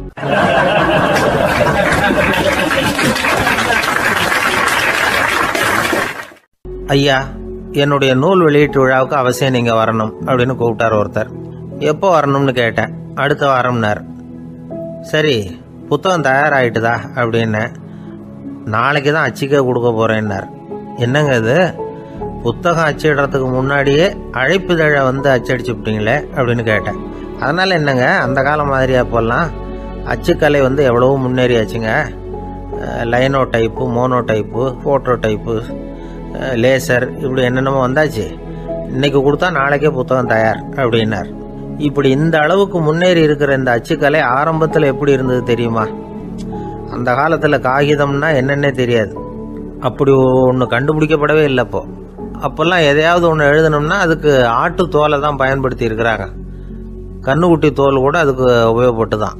ஐரோப்பாவில் இருந்த பாதிரியார்கள் தோலில் எழுதப்பட்ட புத்தகத்தை தயாரிக்கிறதுல ரொம்ப கெட்டிக்காரங்களாம். எகிப்து, அப்புறம் மத்திய தரைக்கடல் ஓரத்தில் உள்ள நாடுகள், இங்கெல்லாம் தோல் தான் எழுதுபொருளாக பயன்பட்டு வந்திருக்குது. ஆனால் நம்ம நாட்டில் ஓலைச்சுவடிகளை எழுத்துக்கு பயன்படுத்தி இருக்கிறாங்க. எழுதுறதுக்கு தோலை பயன்படுத்தினவங்க பிறகு பேப்பரைஸ் அப்படிங்கிற கோரை புல்லை வந்து அதுக்கு பயன்படுத்தினாங்களாம். இதெல்லாம் அப்படி கொஞ்சம் கொஞ்சமாக கண்டுபிடிச்சிட்டு வந்திருக்கிறாங்க. அந்த புல்லை வந்து கச்சிதமாக நறுக்க வேண்டியது, நல்லா பதப்படுத்த வேண்டியது, அதுக்கப்புறம் அதில் எழுத வேண்டியது, அவ்வளவுதான். பேப்பருங்கிற சொல்லே இந்த பேப்பைரஸ் அப்படிங்கிறதுலேருந்து வந்தது தான். அதுக்கப்புறம் தான் காகிதம் வந்தது. இதை முதல்ல சீன நாட்டில் தான் கண்டுபிடிச்சாங்க. அது வந்த பிறகு அச்சு எந்திரம் கண்டுபிடிக்க வேண்டிய அவசியம் ஏற்பட்டது. அதை கண்டுபிடிச்சவர் ஜெர்மானிய அறிவியல் அறிஞர் ஜான் கூட்டன்பர்க். அச்சு கலைக்கு அடித்தளம் அமைச்சவர் அவர் தான். ஜெர்மனியில் மெயின்ஸ் அப்படிங்கிற ஊரில் 1399 பிறந்தார். அவரோட மாமன் ஒருத்தர் உலோக வேலையில் வல்லவர். அவர்கிட்ட அந்த வேலையை கற்றுக்கிட்டார். அதோட வைர கற்களை வந்து பட்டை தீட்டுறதுலையும் ரொம்ப தேர்ச்சி பெற்றிருந்தார். இளம் வயசுலேயே சும்மா இருக்க மாட்டாராம். எதை செஞ்சாலும் அதை திறமையாக செய்வாராம். அவர் தான் முதல்ல மர அச்சு எழுத்துக்களை உருவாக்கினார். அது மேலே மை தடவி பிரதிகள் எடுத்தார். அதுக்கப்புறம் உலோக எழுத்துக்கள், முதல்ல காரியம், அப்புறம் இரும்பு, அப்புறம் கலப்பு உலோகம், பிறகு அச்சடிக்கிறதுக்கு எந்திரம் ஒன்றையும் உருவாக்கினார். முதல்ல பைபிள் அச்சடித்தார். 1468 அவர் இறந்து போனார். 16ஆம் நூற்றாண்டில் மேலை நாடுகளிலிருந்து மர எழுத்துக்களை கொண்டுகிட்டு வந்து தமிழ்நாட்டில் கிறிஸ்தவ நூல்களை அச்சிட்டாங்க. அப்போல்லாம் வந்து அச்சகங்கள் வந்து போதிய அளவுக்கு இங்கே இல்லை. அதுக்கு என்ன காரணம்னா, இந்தியர்கள் வந்து அச்சகங்களை நடத்தக்கூடாது அப்படின்னு சட்டம். 1835 வரைக்கும் அந்த சட்டம் வந்து நடைமுறையில் இருந்தது. இந்த நிலைமையில் அங்கேயும் இங்கேயுமா 1-2 அச்சகங்கள் ஆரம்பமாச்சு. 1713 தரங்கம்பாடியில் லூத்தரன் மிஷன் அச்சகம், அதே ஆண்டில் சென்னையில் SPCK அச்சகம். இது ரெண்டும் தான் இந்தியாவில் முதல்ல தொடங்கப்பட்ட அச்சகங்கள். ஆட்டுத்தோல்லையும் ஓலைச்சுவடியிலையும் எழுதப்பட்ட எழுத்துக்கள் இன்னைக்கு எங்கேயோ போயிட்டுது. ஆனால் நம்ம ஊரில் எழுத்தாளர்கள் நிலைமை தான் ஒன்றும் சொல்லிக்கிறது மாதிரி இல்லை. நம்ம ஆள் ஒருத்தர் சொன்னார், சார் நான் சொந்தத்தில் ஒரு அச்சாபீஸ் வச்சுருந்தேன், இப்போவும் வச்சுருக்கிறேன். அதனால் என்னுடைய படைப்புகளை புத்தகமாக வெளியிடுறதுல எனக்கு ஒன்றும் கஷ்டம் இல்லை. வருஷத்துக்கு ஒரு புத்தகம் எழுதி வெளியிட்டுருவேன். 15 வருஷமாக இலக்கிய உலகத்துக்கு இப்படி சேவை செஞ்சுக்கிட்டு வர்றேன். ஆனால் இந்த வருஷம்தான் வாசகர்கள் வந்து எனக்கு பாராட்டு விழா நடத்தி இருக்கிறாங்க அப்படின்னார். இந்த வருஷம் அப்படி என்ன விசேஷம் அப்படின்னு கேட்டோம். இந்த வருஷம்தான் நான் எந்த புத்தகம் எழுதி வெளியிடாமல் இருந்தேன், அதுக்காகத்தான் எனக்கு இந்த பாராட்டு விழா அப்படின்னார்.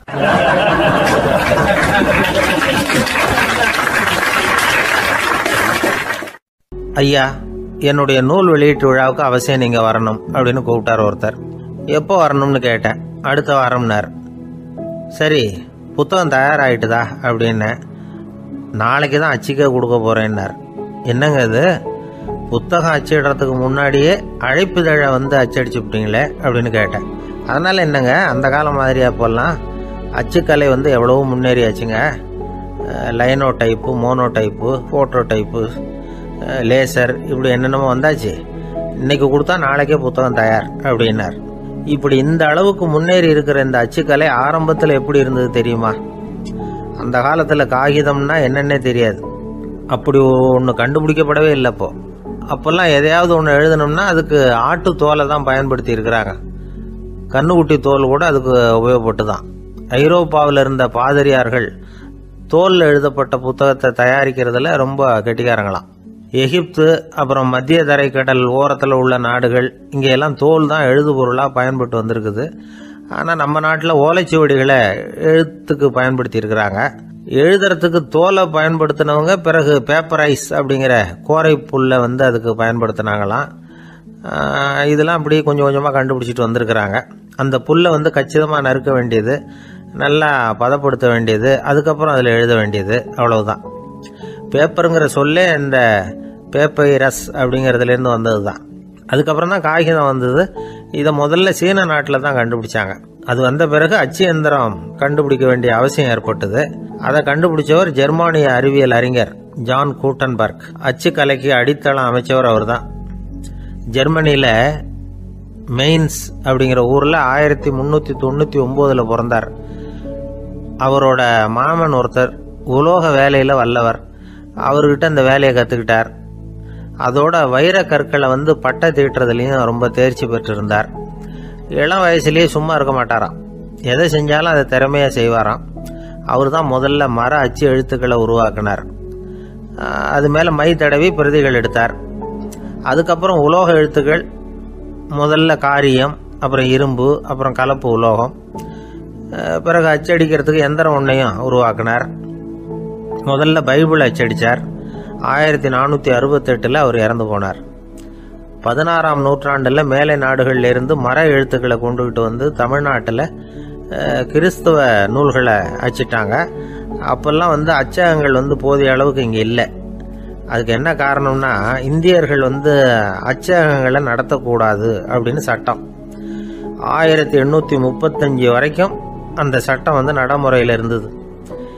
இந்த நிலைமையில் அங்கேயும் இங்கேயுமா 1-2 அச்சகங்கள் ஆரம்பமாச்சு. 1713 தரங்கம்பாடியில் லூத்தரன் மிஷன் அச்சகம், அதே ஆண்டில் சென்னையில் SPCK அச்சகம். இது ரெண்டும் தான் இந்தியாவில் முதல்ல தொடங்கப்பட்ட அச்சகங்கள். ஆட்டுத்தோல்லையும் ஓலைச்சுவடியிலையும் எழுதப்பட்ட எழுத்துக்கள் இன்னைக்கு எங்கேயோ போயிட்டுது. ஆனால் நம்ம ஊரில் எழுத்தாளர்கள் நிலைமை தான் ஒன்றும் சொல்லிக்கிறது மாதிரி இல்லை. நம்ம ஆள் ஒருத்தர் சொன்னார், சார் நான் சொந்தத்தில் ஒரு அச்சாபீஸ் வச்சுருந்தேன், இப்போவும் வச்சுருக்கிறேன். அதனால் என்னுடைய படைப்புகளை புத்தகமாக வெளியிடுறதுல எனக்கு ஒன்றும் கஷ்டம் இல்லை. வருஷத்துக்கு ஒரு புத்தகம் எழுதி வெளியிட்டுருவேன். 15 வருஷமாக இலக்கிய உலகத்துக்கு இப்படி சேவை செஞ்சுக்கிட்டு வர்றேன். ஆனால் இந்த வருஷம்தான் வாசகர்கள் எனக்கு பாராட்டு விழா நடத்தி இருக்கிறாங்க அப்படின்னார். இந்த வருஷம் அப்படி என்ன விசேஷம் அப்படின்னு கேட்டோம். இந்த வருஷம்தான் நான் எந்த புத்தகம் எழுதி வெளியிடாமல் இருந்தேன், அதுக்காகத்தான் எனக்கு இந்த பாராட்டு விழா அப்படின்னார்.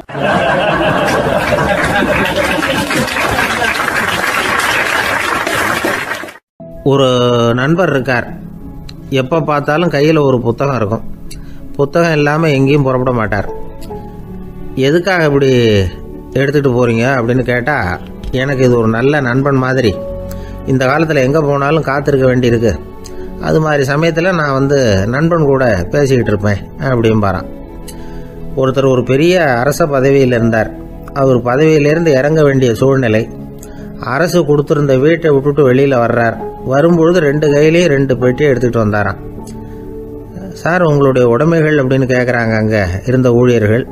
இவர் தன்னுடைய கையில் இருக்கிற பெட்டியை காட்டி, இதுதான் என்னுடைய சொத்து அப்படின்னாராம். ஒரு பெட்டியில் அவருடைய உடைகள், இன்னொரு பெட்டியில் அவர் விரும்பி படிக்கிற புத்தகங்கள். அவ்வளவுதான். இதுதான் இருந்துதான். புத்தகம் படிக்கிறது மனசுக்கு நல்லதுங்கிறது நமக்கு தெரியும். புத்தக வாசிப்பு உடம்புக்கும் நல்லதுங்கிறாங்க. அது நமக்கு ஆச்சரியமாக தான் இருக்குது. ஒரு நபர் ஒரு வருஷத்தில் சராசரியாக 2000 பக்கங்களை படிச்சிருக்கணுமா, யுனெஸ்கோ பரிந்துரை. ஆனால் நம்ம நாட்டில் நாம் சராசரியாக படிக்கிறது 32 பக்கங்கள். அவ்வளவுதான். இவ்வளவுக்கு நம்ம நாட்டில் 6000த்துக்கும் மேற்பட்ட நாளேடுகள், 2000த்துக்கும் மேற்பட்ட இதழ்கள், மலர்கள், இவ்வளவு இருந்தும் சரியாக வரல. இந்த உலகத்தில் முதல் நூலகம் எங்கே எப்போ ஆரம்பமாச்சு தெரியுமா? கிமு 2500ஆம் ஆண்டில் அது ஆரம்பமாயிருக்குது. பாபிலோனியாவில் அமில் அணு அப்படிங்கிற அரசன் தான் நூலகத்தை உருவாக்கி இருக்கிறான். அப்போல்லாம் தாள் கிடையாது, களிமண் தான். களிமண் பலகைகளில் எழுதி அது தொகுத்து அப்படியே நூலாக்கி அதை நூலகத்தில் வச்சுருப்பாங்களாம். அரசருடைய நூலகத்தில் 1000த்துக்கும் மேற்பட்ட நூல்கள் இருந்ததாக வரலாற்று குறிப்பு இருக்குது. அது மட்டும் இல்லை, அந்த நூலகத்தில் பொருள் வாரியாக, அதாவது சப்ஜெக்ட் வாரியாக புத்தகங்களை வகைப்படுத்தி வச்சுருந்தாங்களாம். அதில் மிச்சம் இருந்த ஒரு 25 களிமண் பலகை புத்தகங்கள் இன்றைக்கும் பிரிட்டிஷ் அருங்காட்சியகத்தில் இருக்குதான். அச்சு தாள் இதெல்லாம் ஏற்பட்டதுக்கு அப்புறம் அமைக்கப்பட்டது தான் பிரான்சில் இருக்கக்கூடிய பாரிஸ் நூலகம். 1480 பிரெஞ்சு மன்னர் 11ஆம் லூயி இந்த நூலகத்தை அமைச்சாராம். ஆனால் அப்போல்லாம் அரசர்கள் மட்டும்தான் நூலகத்தை பயன்படுத்த முடியுமா. அதுக்கப்புறம் 17ஆம் நூற்றாண்டில் இந்த முறை மாறி பொதுமக்கள் அங்கே போகலாம், படிக்கலாம் அப்படிங்கிற நிலைமை வந்துதான். போட்லியன் நூலகம் அப்படின்னு அதுக்கு பேர், பாரிஸ் நகரத்தில் இருக்குது. அங்கே தான் நூல்களின் பட்டியல் தயாரிப்பு பணி ஆரம்பமாச்சு. கல்வி வளர்ச்சியையும் நூலகத்தையும் இணைச்சவர் நெப்போலியன் போனபார்ட். முன்பணம் செலுத்தி புத்தகத்தை படிக்கிற முறையையும் அவர் தான் கொண்டுட்டு வந்தாராம். மக்கள்கிட்ட வசூலிக்கிற வரியின் ஒரு பகுதியை நூலகத்துக்கு பயன்படுத்தினவரும் அவர் தானா. நெப்போலியன் நூலகத்தில் உலகத்தில் உள்ள எல்லா மொழி நூல்களும் இருக்குதான். அங்கே ஒரு தமிழ் நூலும் இருந்திருக்குது. அது என்னென்னா கம்பராமாயணம். சோவியத் யூனியனுக்கு படையெடுத்து போனப்போ அங்கேருந்து லட்சக்கணக்கான புத்தகங்களை இந்த பனிச்சறுக்கு வாகனங்கள் இருக்குல்ல, அதில் கொண்டுகிட்டு வந்ததாக வரலாறு. அடுத்தபடியாக குறிப்பிட்டு சொல்லத்தக்க நூலகம் எதுன்னா பிரிட்டிஷ் நூலகம். மிக பழைய கையெட்டு பிரதியெல்லாம் கூட அங்கே இருக்குது. 1753 ஆரம்பமாச்சு. அதில் உள்ள நூல்களை வரிசையாக அடுக்கினா 180 கிலோமீட்டர் நீளத்துக்கு வருமா. மிகப்பெரிய நூலகம் அமெரிக்க தலைநகர் வாஷிங்டனில் இருக்குதான். இந்தியாவை பொறுத்த வரைக்கும் பெரிய பழைய நூலகம் எதுன்னா கல்கத்தா நூலகம். எல்லா இந்திய மொழி நூல்களும் இங்கே உண்டு. மகாகவி பாரதியார் நடத்தின இந்தியாங்கிற இதழின் எல்லா பிரதிகளும் அங்கே பாதுகாப்பாக இருக்குது. படிக்கும் பழக்கம் இங்கே வளர வேண்டியிருக்குது. ஒருத்தர்கிட்ட ஒரு புஸ்தகத்தை கொடுத்து விமர்சனம் எழுத சொல்லியிருந்தாங்க. கொஞ்ச நாள் கழித்து அவரை போய் பார்த்து, என்னங்க புஸ்தகத்தை படித்து பார்த்தீங்களா அப்படின்னு கேட்டாங்களாம். இதுக்கு அவர் சொல்லியிருக்கிறார், இன்னும் நான் படித்து பார்க்கலிங்க, இப்போ தானே விமர்சனமே எழுதி முடிச்சிருக்கிறேன், இனிமே தான் படிக்கணும் அப்படின்னாராம்.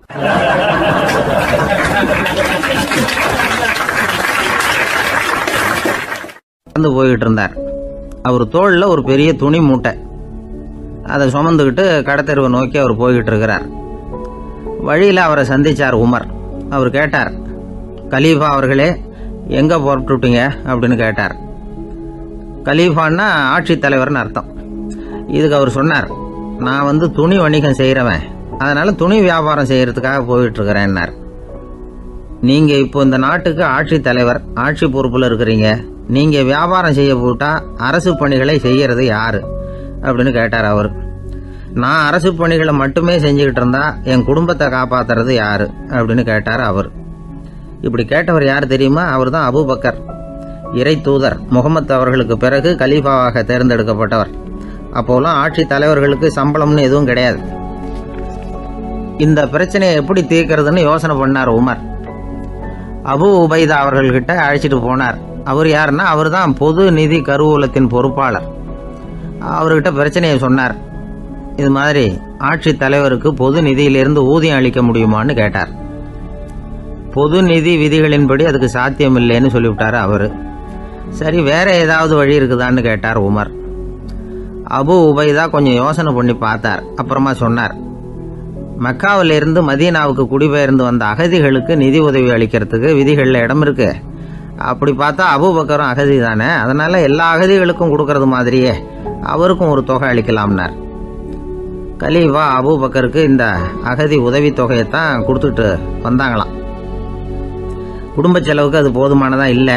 இருந்தாலும் கலீஃபாங்கிறதுக்காக மற்ற அகதிகளை விட அதிகமாக தொகையை பெற அவர் விரும்பல. மார்பு பக்கம் கிழிஞ்சிருந்த ஒரு மேலாடையை தான் அவர் அணிஞ்சிருந்தார். அவருடைய துணைவியார் அஸ்மா, அவங்க ஒரு நாள் தேன் அருந்த ஆசையாக இருக்குன்னாங்களாம். நமக்கு கிடைக்கிற ஊதியம் குடும்ப செலவுக்கே போதுமானதா இல்லையே, இந்த நிலையில் தேன் வாங்கறதுக்கு காசுக்கு நான் எங்கே போவேன் இருக்கார் அவர். கொஞ்ச நாள் கழித்து அவங்க ஒரு தொகையை அவர்கிட்ட கொடுத்து தேன் வாங்கிட்டு வர சொன்னாங்களாம். இவருக்கு ஆச்சரியம், ஏது இந்த பணம்னு கேட்டிருக்காரு. நீங்கள் தினமும் குடும்ப செலவுக்காக கொடுத்துக்கிட்டு வந்த பணத்தில் கொஞ்சம் கொஞ்சமாக மிச்சப்படுத்தி வச்சேன்னாங்களாம். அபூபக்கர் அந்த பணத்தை எடுத்துக்கிட்டு நேராக பொது நிதி கருவூல பொறுப்பாளர்கிட்ட போனார்.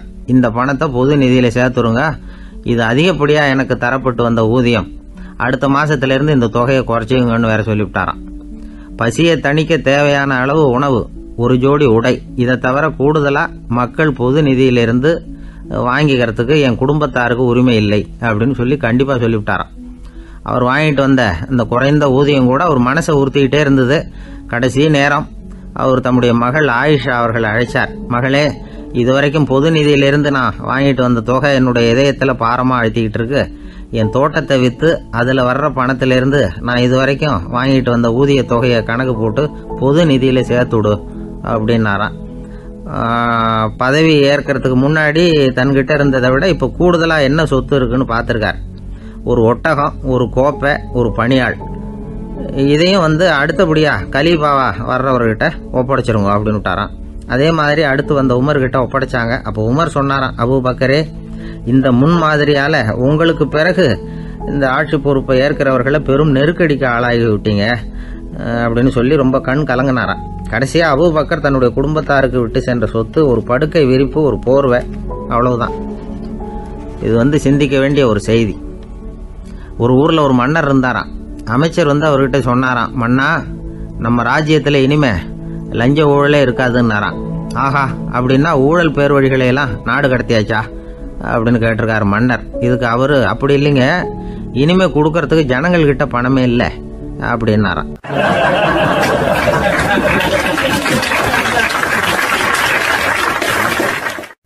இந்த உலகத்தில் எவ்வளவோ உயிரினங்கள் இருக்கு. ஒவ்வொன்றும் ஒவ்வொரு விதமாக சண்டை போடுது. இப்போ 2 மாடு சண்டை போட்டுக்குதுன்னு வச்சுக்கோங்க, என்ன பண்ணும்? 2 முட்டிக்கும். அதுக்கு சண்டை போடுறதுக்கு ஆயுதமாக உபயோகப்படுறது அதோட கொம்பு. 2 சேவல் சண்டை போட்டுக்குதுன்னு வச்சுக்கோங்க, அதுக்கு ஆயுதமாக உபயோகப்படுறது அதோட கால் நகம். காலால் தான் அது ஒன்றோட ஒன்று சண்டை போட்டுக்கும்.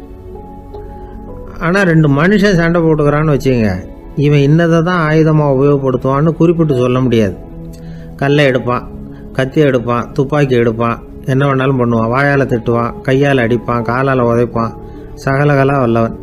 விலங்குகள்லாம் பொதுவாக வாயை சாப்பிட்றதுக்கு மட்டும்தான் உபயோகப்படுத்துது. ஆனால் இவனுக்கு சாப்பிட்றதுக்கும் அதுதான், சாப்பிட்டு விட்டு திட்டுறதுக்கும் அதுதான். ஆனால் ஒரு விஷயத்தில் மட்டும் கெட்டிக்கிறேன். அதாவது நாம் சண்டை போட்டுக்கிட்டாலும் பரவாயில்லை, கோழிகள் சண்டை போடாமல் இருக்கணும் அப்படின்னு ஆசைப்படுறான். எதுக்காக? கோழிகள் சண்டை போடாமல் இருந்தால் நிறைய முட்டைகள் போடுமா, அதுக்காக தான் இந்த அக்கறை. கோழி பண்ணை வச்சிருக்கிறவங்களுக்கு இது ஒரு பெரிய பிரச்சனை. அதாவது பண்ணையில் இருக்கிற கோழிகளுக்குள்ளே அடிக்கடி சண்டை வந்துடும். அதனால் முட்டை உற்பத்தி குறைஞ்சிரும். சரி, இதுக்கு என்ன பண்ணுறது? பண்ணையில் போய் உட்காந்துக்கிட்டு தினமும் பஞ்சாயத்து பேசிகிட்டு இருக்க முடியுமா? அமெரிக்காவில் கோழி பண்ணை வச்சிருக்கிற ஒருத்தர் இதை பற்றி யோசனை பண்ணி பார்த்தாராம். ஒரு வழியையும் கண்டுபிடிச்சிருக்கார். கோழிக்கெல்லாம் மூக்கு கண்ணாடி மாட்டி விட்டுட்டோம்னா அது சண்டை போடுற குணம் குறைஞ்சிரும், முட்டை அதிகமாகிடும். அந்த கண்ணாடியில் உள்ள லென்ஸு சிவப்பு நிறத்தில் இருக்கணும், அவ்வளவுதான் அப்படின்னு அவர் கண்டுபிடிச்சாராம். இது ஏற்கனவே நடைமுறையில் கண்டுபிடிக்கப்பட்ட ஒரு விஷயம். ஆனால் எல்லா கோழிக்கும் சிவப்பு மூக்கு கண்ணாடி எப்படி மாட்டி விடுறது? அப்படியே மாட்டி விட்டாலும் அது நழுவாமல் இருக்கணுமே. இப்போ நாமெல்லாம் நடு விரலால் மூக்கு கண்ணாடி நடுவில் தொட்டு அப்படி ஸ்டைலாக சரி பண்ணிக்கிறோம். அது மாதிரி கோழி எப்படி சரி பண்ணிக்கும்? இதுதான் பிரச்சனை. இதுக்கு அவர் என்ன வழி கண்டுபிடிச்சாருன்னா, கோழிக்கெல்லாம் மூக்கு கண்ணாடிக்கு பதிலாக விழியொட்டு வில்லைகள், கான்டாக்ட் லென்ஸ், அதை பொருத்தி விட்டா என்ன அப்படின்னு யோசனை பண்ணார். அதே மாதிரி பண்ணார். அதே மாதிரி செஞ்சு பார்த்தார், வெற்றி. அதுக்கப்புறம் கோழியெல்லாம் சண்டை போட்டுக்கலையாம், சமாதான பிரியர்கள் ஆகிட்டு தான். கோழிகளுக்கு இயல்பாகவே சண்டை போடுற குணம் உண்டு. ஆனால் அதோட கண்ணுக்கு பார்க்குற பொருள்லாம் ரோஜா நிறத்துலையோ அல்லது இன்னும் சொல்ல போனால் அழுத்தமான சிவப்பு நிறத்துலையோ தெரிஞ்சதுன்னா சண்டை போடுற குணம் குறைஞ்சிருதான். அந்த சமயத்தில் அது அதிகமாகவும் முட்டையிட ஆரம்பிச்சுடுதான். அதே நேரத்தில் இறை எடுக்கிறத கூட குறைச்சிக்குதான். இது ஏன் இப்படி பண்ணுதுங்கிறது விஞ்ஞானிகளுக்கு இன்னமும் புரியலையா. எப்படியோ அமெரிக்க கோழிகள்லாம் கான்டாக்ட் லென்ஸ் பொருத்திக்க ஆரம்பித்தாச்சு. கோழி கழுத்தை பிடிச்சிக்கிட்டு ஒரு சில வினாடிகளில் அதை பொருத்தி போடுறாங்களாம். கோழியோட ஆயுள் பூரா அது அப்படியே இருக்குமா. பண்ணையில் முட்டை உற்பத்தி குறைஞ்சா இது மாதிரி விஞ்ஞானபூர்வமாக பரிகாரம் தேடுறது தான் நல்லது. நமக்கு வேண்டியப்பட்ட ஒருத்தர், அவர் ஒரு கோழி பண்ணை வச்சுருந்தார். அந்த பண்ணையில் பாதி கோழி திடீர்னு செத்து போச்சு. உடனே ஒரு கால்நடை மருத்துவர்கிட்ட போக வேண்டியது தானே. அங்கே போகல, உள்ளூரில் மந்திரம் பண்ணிகிட்டு இருந்த ஒரு சாமியார்கிட்ட போனார். அவர் காலில் விழுந்தார். சாமி, என் பண்ணையில் பாதி கோழி செத்து போட்டுதுன்னார். சாமியார் யோசனை பண்ணார். சரி, பண்ணையில் வாசப்படி கிழக்கு பக்கமாக வச்சுருக்கியா மேற்கு பக்கமாக வச்சுருக்கியான்னு கேட்டார். கிழக்கு பக்கமாக இருக்குன்னார் அவர். அதுதான் தப்பு, மேற்கு பக்கமாக அதை மாற்று சரியாக போடும்னாராம். அதே போல் இவர் போய் மாற்றிவிட்டார். அப்பவும் பாதி செத்து போச்சு. மறுபடியும் சொன்னார், சாமி மறுபடியும் பாதி கோழி செத்து போட்டுதேன்னார். சரி, கூரை எப்படி போட்டிருக்க? ஓடு போட்டிருக்கியா இல்லை கீத்து போட்டிருக்கியான்னார். ஓடு போட்டிருக்கேன்னாராம் அவர். அதுதான் தப்பு, அதை கீத்து போட்டுரும் சரியாக போடும்னாராம். சரின்னு போய் அதையும் மாற்றி பார்த்தார். மறுபடியும் போயிட்டது, கோழி செத்து போச்சு. வந்தார், மறுபடியும் பாதி செத்து போச்சு சாமின்னு வந்தார். இவரும் யோசனையை மாற்றி மாற்றி சொல்லிகிட்டே இருக்கிறார். இப்படி அவரும் மாற்றி மாற்றி பார்த்தார். 6வது தடவையாக அவரை தேடிட்டு வந்தார். அந்த சமயத்தில் இவர் ரொம்ப தீவிரமாக யோசனை பண்ணி பார்த்துட்டு, அது சரிப்பா, நீ என்கிட்ட சளைக்காமல் வந்துக்கிட்டு இருக்கிற, நானும் யோசனை சொல்லிகிட்டு இருக்கேன். இப்போவும் உங்ககிட்ட சொல்கிறதுக்கு என்கிட்ட யோசனை நிறையா இருக்குது, ஆனால் சோதிக்கிறதுக்கு உங்ககிட்ட கோழி இல்லையே, என்ன பண்ணுறது அப்படின்னாராம் இவர்.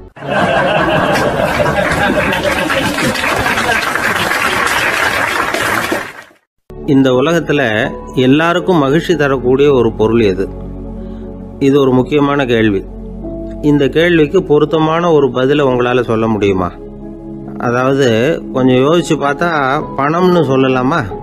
இப்போ கையில் காசு இல்லாதவங்ககிட்ட ஒரு 10 ரூபாயை கொடுத்தா அது அவனுக்கு சந்தோஷத்தை கொடுக்கும். ஏற்கனவே வருமான வரி பிரச்சனையில் சிக்கி இருக்கிறவர்கிட்ட இன்னும் கொஞ்சம் பணம் இந்தாங்கன்னு சொல்லி கொடுத்தோம்னா அது அவருக்கு சங்கடத்தை தான் கொடுக்கும். அதனால் அந்த கேள்விக்கு பணங்கிறது பொருத்தமான பதிலாக இருக்க முடியாது. கேள்வி என்னன்னா, இந்த உலகத்தில் எல்லாருக்கும் மகிழ்ச்சி தரக்கூடிய ஒரு பொருள் எது? சரி, இனிப்புன்னு சொல்லலாமா? ஏன்னா எல்லாருக்கும் இனிக்க தானே செய்யும். அதுலேயும் ஒரு சிக்கல் இருக்குது. சர்க்கரை வியாதிக்காரங்களுக்கு அது என்ன சந்தோஷத்தையாக கொடுக்கும்? ஆக எல்லாருக்கும் வேறுபாடு எதுவும் இல்லாமல் மகிழ்ச்சியை கொடுக்கக்கூடியது வேற ஏதோ ஒன்று இருக்குது. அது என்னன்னு கண்டுபிடிக்கணும். அதுதான் இன்றைக்கி தகவல். இப்போ அதை கண்டுபிடிக்கணும்னா இந்த கதையை கேட்கணும். அது என்ன கதைன்னா, ஒரு ஊரில் ஒரு ராஜா இருந்தார். அவருக்கும் இதே சந்தேகம் வந்துட்டுது. அதாவது எல்லாருக்கும் இன்பம் தரக்கூடிய பொருள் எது அப்படின்னு. இதுக்கு பதில் தெரிஞ்சுக்கிறதுக்கு ஆசைப்பட்டார். சரி, அதுக்கு என்ன செய்யலாம்னு யோசனை பண்ணார். நாட்டு மக்களுக்கு பகிரங்கமாக ஒரு அறிவிப்பு கொடுத்தார்.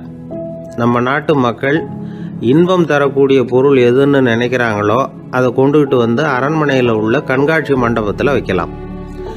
அப்படி அவங்க வைக்கிற பொருள்களில் எது எல்லாருக்கும் இன்பம் தரக்கூடியதாக இருக்குமோ அதை வச்சவருக்கு 1000 பொற்காசுகள் பரிசு அப்படின்னு அறிவிப்பு கொடுத்துட்டார். ஜனங்கள் இந்த அறிவிப்பை கேட்டாங்க. அதுக்கப்புறம் சும்மா இருப்பாங்களா? 1000 பொற்காசுன்னா சும்மாவா? அவங்க கையில் என்னென்ன கிடைச்சதோ அதையெல்லாம் கொண்டாந்து அரண்மனை காட்சி மண்டபத்தில் வச்சுட்டாங்க. அதுக்கப்புறமா ராஜா அங்கே வந்தார். ஒவ்வொன்றா பார்த்துக்கிட்டே வந்தார். முதல்ல ஒரு குயில் இருந்தது, இனிமையாக பாடக்கூடிய குயில். இந்த குயிலோட இன்னிசை எல்லாருக்கும் இன்பம் தரக்கூடியது தான். இருந்தாலும் காது கேட்காதவங்களுக்கு இந்த இசை எப்படி இன்பம் தர முடியும்? அதனால் இது சரியில்லைன்னு விட்டார். அடுத்தபடியாக போனார். அங்கே என்ன வச்சுருக்குறாங்கன்னு பார்த்தா ஒரு அழகான மயில் அங்கே தோகை விரித்து ஆடிக்கிட்டு இருக்குது. இந்த மயிலோட ஆட்டம் மனசுக்கு இன்பம் தரக்கூடியது தான். இருந்தாலும் பார்வை இல்லாதவங்க இந்த ஆட்டத்தை பார்த்து ரசிக்க முடியுமா? முடியாது. அதனால் இதுவும் சரியில்லை அப்படின்னு சொல்லிவிட்டார். அதுக்கு அடுத்தபடியாக போனார். பல வகையான இனிப்பு பண்டங்களை வச்சுருந்தாங்க. பார்த்தார், வயசானவங்களுக்கும் நோயாளிகளுக்கும் இது இன்பம் தராது, துன்பம் தான் கொடுக்கும் அப்படின்னார். இப்படி ஒவ்வொன்றா பார்த்துக்கிட்டே போகிறார். அழகான மலர்கள், கனிகள், ஓவியங்கள் எதுவுமே பொருத்தமாக தெரியல. சகல பேருக்கும் இன்பம் தரக்கூடிய வகையில் எதுவும் இல்லை. கடைசியாக வந்தார். அங்கே ஒரு களிமண் பொம்மை இருந்தது. அது என்ன பொம்மை தெரியுமா? பசியால் வாடி இருக்கிற ஒருத்தருக்கு ஒரு அம்மா இனிமையாக பேசிக்கிட்டு சோறு போடுறது மாதிரி அந்த பொம்மையை செஞ்சுருந்தாங்க. அதுக்கு கீழே அன்பு அப்படின்னு எழுதியிருந்ததுதான். ராஜா பளிச்சுன்னு ஒரு முடிவுக்கு வந்தார். அந்த பொம்மையை செஞ்ச சிற்பியை வரவழைச்சார், பரிசு கொடுத்தார். அன்பு ஒன்று தான் எல்லாருக்கும் இன்பம் அளிக்கக்கூடிய பொருள். காது கேட்காதவங்களும் அதை கேட்க முடியும், பார்வை இல்லாதவங்களும் அதை பார்க்க முடியும், குழந்தைகளும் அதை உணர முடியும் அப்படின்னு அதுக்கு விளக்கம் கொடுத்தார் அந்த மன்னர். இந்த உலகத்தில் எல்லாருக்கும் மகிழ்ச்சி தரக்கூடிய ஒரு பொருள் அன்பு தான். அதை புரிஞ்சுக்கிட்டு தான் சில கணவன்மார்கள் மனைவி பேரில் ரொம்ப அன்பை காட்டிக்கிறது வழக்கம். ஒரு வீட்டு வாசப்படி பக்கமாக மழைக்கு ஒதுங்கினார் ஒருத்தர். மழை தூரிக்கிட்டு இருந்தது, இருட்டு நேரம். அந்த வீட்டில் இருந்தவர், இன்னைக்கு ராத்திரி வேணும்னா இங்கேயே தங்கிட்டு காலையில் போங்க அப்படின்னார். உடனே இவர் சொன்னார், ரொம்ப நன்றிங்க, ஒரு 10 நிமிஷத்தில் இதை வந்துவிடுறேன் அப்படின்னு சொல்லிவிட்டு எங்கேயோ ஓடினார். 10 நிமிஷம் கழித்து திரும்பி வந்தார். ஆமாம், எங்கே போயிட்டு வந்தீங்கன்னு கேட்டார் வீட்டில் இருந்தவர்.